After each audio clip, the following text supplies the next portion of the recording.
తెలంగాణలో అధికారంలోకి వచ్చిన కాంగ్రెస్ ప్రభుత్వం అత్యంత ప్రతిష్టాత్మకంగా చేపట్టిన పథకం మహాలక్ష్మి ఫ్రీ బస్సు జర్నీ.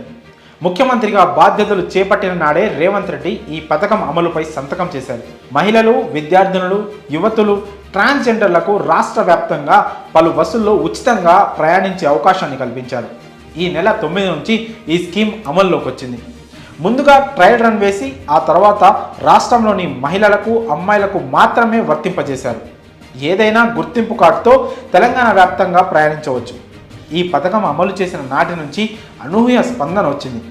బస్సుల్లో ప్రయాణించే మహిళల సంఖ్య ఒక్కసారిగా విపరీతంగా పెరిగిపోయింది. ఇక్కడే అసలు సమస్యలు అప్పుడే మొదలయ్యాయి. ఫ్రీ బస్సు జర్నీ పథకాన్ని వినియోగించుకుంటున్నారు రాష్ట్ర మహిళలు. దీంతో బస్సుల్లో విపరీతంగా రద్దీ పెరిగిపోయింది. పల్లె వెలుగు బస్సుల దగ్గర నుంచి సిటీలోని మెట్రో సర్వీసుల వరకు బస్సులన్నీ మహిళలతో నిండిపోయి కిటకిటలాడుతున్నాయి. కొంతమంది బస్సులకు వేలాడుతూ ప్రమాదకర స్థితిలో ప్రయాణం సాగిస్తున్నారు. ఈ సమయంలో బస్సులో ఉంటున్న కండక్టర్లు సమస్యలను ఎదుర్కొంటున్నారు. ప్రయాణికుల నుంచి తీవ్ర ఇబ్బందులు పడుతున్నారు. ఇటీవల ఆధార్ కార్డు విషయంలో యువతి మహిళా కండక్టర్తో గొడవకు దిగిన సంఘటన మర్చిపోకముందే ఇప్పుడు మరో మహిళా కండక్టర్ ఆవేదన వ్యక్తం చేస్తుంది. ప్రస్తుతం ఆ వీడియో సోషల్ మీడియాలో వైరల్గా మారింది.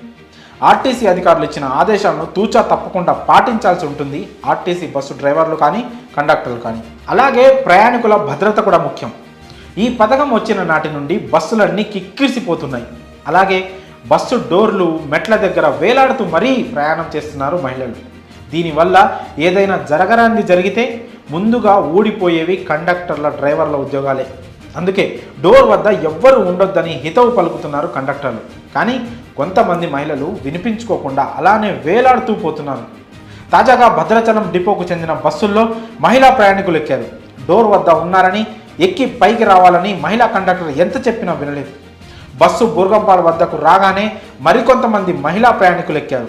అయితే పైకి జరగాలని కోరడంతో మహిళలు పైకి ఎక్కలేదు సరికదా కండక్టర్పై రివర్స్ అయిపోయారు. తిట్టడం మొదలుపెట్టారు. దీంతో కంటతడి పెడుతూ బస్సు నుండి దిగిపోయింది కండక్టర్. దీంతో బస్సు నిలిచిపోయింది. ఆ సమయంలో మహిళా కండక్టర్ భావోద్వేగానికి గురయ్యారు. పైకి జరగండి అని అడిగితే తిరిగి మా